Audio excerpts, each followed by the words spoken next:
सभी दोस्तों को नमस्कार। स्वागत है आप लोगों का आज की इस क्लासेज में। हम बायोलॉजी के महत्वपूर्ण प्रीवियस ईयर प्रश्नों की श्रृंखला करा रहे हैं जो विभिन्न एग्जाम में आए हुए हैं, जैसे SSC, banking, railway, NTPC, UPPCS इत्यादि एग्जाम में पूछे गए हैं तथा आगे आने की भी संभावना है। कल तक बायोलॉजी के लगभग 791 क्वेश्चन करा दिए थे। आज हम 792 नंबर से शुरुआत करेंगे। तो आइए देखते हैं आज का पहला क्वेश्चन, यानी क्वेश्चन नंबर 792 क्या कहता है। प्राचीन काल के जानवरों, पौधों एवं अन्य जीवों के संरक्षित अवशेषों या चिन्हों के अध्ययन का विज्ञान है। यानी जो पुराने समय में जितने भी पौधे या जीव दब गए हैं तो उनका जो अध्ययन किया जाता है वो किसके अंतर्गत किया जाता है। पहला है एंथ्रोपोलॉजी, बी है आर्कियोलॉजी, सी है पैलियोंटोलॉजी, डी है फार्माकोलॉजी। ये आरआरबी एनटीपीसी 2016 और एसएससी 2016 में पूछा गया क्वेश्चन है। तो क्वेश्चन नंबर 792 का जो राइट आंसर हो जाएगा वो हो जाएगा पैलियोंटोलॉजी के अंतर्गत प्राचीन काल के जानवरों और पौधों तथा जीवों के संरक्षण के अध्ययन किया जाता है। तो 792 का जो राइट आंसर होगा वो हो जाएगा आंसर नंबर सी। आइए देखते हैं क्वेश्चन नंबर 793। जीवधारियों के वर्गीकरण के अध्ययन को कहा जाता है। पहला है सर्पेंटोलॉजी, बी है वायरोलॉजी, सी है टैक्सोनॉमी और डी है फिजियोलॉजी। तो 793 का जो राइट आंसर हो जाएगा वो हो जाएगा टैक्सोनॉमी के अंतर्गत जितने भी जीवधारी हैं उनका वर्गीकरण किया जाता है। तो 793 का जो राइट आंसर हो जाएगा वो हो जाएगा आंसर नंबर सी। और जबकि सर्पेंटोलॉजी है इसमें सांपों का अध्ययन किया जाता है, और जो वायरोलॉजी है इसके अंतर्गत जो विषाणु हैं उनका अध्ययन किया जाता है, जबकि जो फिजियोलॉजी है वो मनुष्यों के शरीर से संबंधित अध्ययन किया जाता है। आइए देखते हैं क्वेश्चन नंबर 794। निषेचन, विकास, विभाजन और विभिन्नता यानी विभिन्नता के अध्ययन को किस नाम से जाना जाता है। पहला है भ्रूण विज्ञान, बी है फिजियोलॉजी, सी है आनुवांशिकी और डी है क्रमागत उन्नति। ये भी आरआरबी एनटीपीसी 2016 में पूछा गया क्वेश्चन है। तो क्वेश्चन नंबर 794 का जो राइट आंसर हो जाएगा वो हो जाएगा भ्रूण विज्ञान यानी एम्ब्रियोलॉजी के अंतर्गत निषेचन, विकास, विभाजन और विभिन्नता का अध्ययन किया जाता है। यानी भ्रूण विज्ञान को कहते हैं एम्ब्रियोलॉजी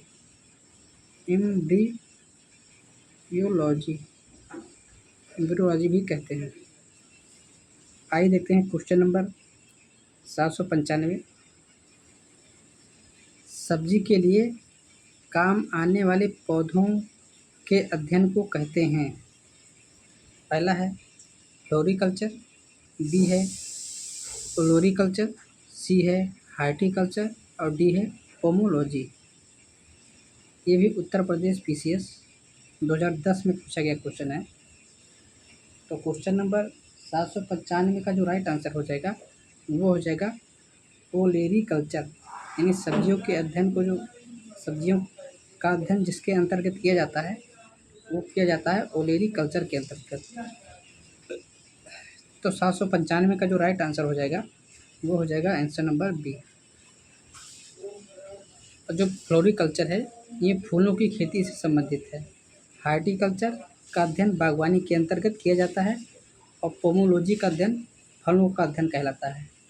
तो इस प्रकार हमने चारों बता दिए हैं, अब चारों याद रखिएगा। आइए देखते हैं क्वेश्चन नंबर 796। वृक्ष संवर्धन किसका अध्ययन है। पहला है वृक्षों एवं वनस्पति की खेती, बी है पादप जीव विज्ञान, पादप जीवन का विज्ञान, सी है बागवानी कला, डी है फसल उगाने की कला। तो जो वृक्ष संवर्धन जो अध्ययन कहलाता है वो कहलाता है वृक्षों एवं वनस्पति की खेती, यानी 796 का जो राइट आंसर हो जाएगा वो हो जाएगा आंसर नंबर ए। आइए देखते हैं क्वेश्चन नंबर 797। निम्नलिखित में से कौन सा एक सही सुमेलित नहीं है? पहला ऑप्शन है फूलों की खेती के अध्ययन को फ्लोरिकल्चर कहते हैं। बी है फसलों की खेती के अध्ययन को एग्रोनॉमी कहते हैं। सी है सब्जियों की खेती को हार्टिकल्चर कहते हैं। डी है फलों की खेती को पोमोलॉजी कहते हैं। तो 797 का जो राइट आंसर हो जाएगा वो हो जाएगा आंसर नंबर सी, यानी जो सब्जियों की खेती है ये हार्टिकल्चर नहीं कहलाती है। तो 797 का जो राइट आंसर होगा वो हो जाएगा आंसर नंबर सी, जबकि फूलों की खेती फ्लोरिकल्चर और फसलों की खेती को एग्रोनॉमी और डी है फलों की खेती को पोमोलॉजी कहते हैं। बाकी तीन जो हैं वो सुमेलित हैं। इसमें पूछा था कौन एक सुमेलित नहीं है, तो सब्जियों की खेती हार्टिकल्चर नहीं कहलाती है। आइए देखते हैं क्वेश्चन नंबर 798। निम्नलिखित में से कौन सा मकड़ियों का अध्ययन है? पहला है आर्कनोलॉजी, बी है एंथ्रोपोलॉजी, सी है एपियोलॉजी, डी है साइनोलॉजी। ये भी आरआरबी एनटीपीसी 2016 में पूछा गया क्वेश्चन है। तो क्वेश्चन नंबर 798 का जो राइट आंसर हो जाएगा वो हो जाएगा आर्कनोलॉजी, यानी जो मकड़ियों का अध्ययन किया जाता है वो किया जाता है आर्कनोलॉजी के अंतर्गत। तो 798 का राइट आंसर होगा आंसर नंबर ए। आइए देखते हैं क्वेश्चन नंबर 799 क्या कहता है। एंटमोलॉजी एक विज्ञान है जिसमें निम्नलिखित में से किसका अध्ययन किया जाता है? पहला है कीटों का, बी है चट्टानों के बनने से, सी है मानव व्यवहारों का और डी है इनमें से कोई नहीं। ये भी एसएससी 2016 में पूछा गया क्वेश्चन है। तो 799 का जो राइट आंसर हो जाएगा वो हो जाएगा कीटों का, यानी एंटमोलॉजी है उसका अध्ययन कीटों के अंतर्गत किया जाता है, यानी कीटों का अध्ययन एंटमोलॉजी के अंतर्गत किया जाता है। तो 799 का जो राइट आंसर हो जाएगा वो हो जाएगा आंसर नंबर ए। आइए देखते हैं क्वेश्चन नंबर 800। सोरोलॉजी का अध्ययन है। पहला है छिपकली का, ए है मच्छर का, बी है छिपकली का, सी है तिलचट्टा का और डी है सांप का। ये भी आरआरबी एनटीपीसी 2016 में पूछा गया क्वेश्चन है। तो जो सोरोलॉजी अध्ययन किया जाता है वो किया जाता है छिपकली का, यानी 800 का जो राइट आंसर हो जाएगा वो हो जाएगा आंसर नंबर बी। आइए देखते हैं क्वेश्चन नंबर 801। पक्षी विज्ञान यानी ऑर्निथोलॉजी का किसका अध्ययन है? यानी जो ऑर्निथोलॉजी है वो किसका अध्ययन है? पहला है पक्षी का, बी है मक्खी का, सी है पुरुष कवची का और डी है कीट का। ये भी एसएससी 2015 और आरआरबी एनटीपीसी 2016 में पूछा गया क्वेश्चन है। तो क्वेश्चन नंबर 801 का जो राइट आंसर हो जाएगा वो हो जाएगा पक्षियों का अध्ययन ऑर्निथोलॉजी यानी पक्षी विज्ञान के अंतर्गत किया जाता है। तो 801 का जो राइट आंसर होगा वो हो जाएगा आंसर नंबर ए। आइए देखते हैं क्वेश्चन नंबर 802। ओनियोलॉजी किसका अध्ययन है? पहला है भगवान का, बी है सपने का, सी है नींद का और डी है रंग का। तो जो ओनियोलॉजी का अध्ययन किया जाता है जिसके अंतर्गत किसका किया जाता है वो किया जाता है सपने का अध्ययन ओनियोलॉजी के अंतर्गत किया जाता है। तो 802 का जो राइट आंसर हो जाएगा वो हो जाएगा आंसर नंबर बी, यानी सपने का। आइए देखते हैं क्वेश्चन नंबर 803।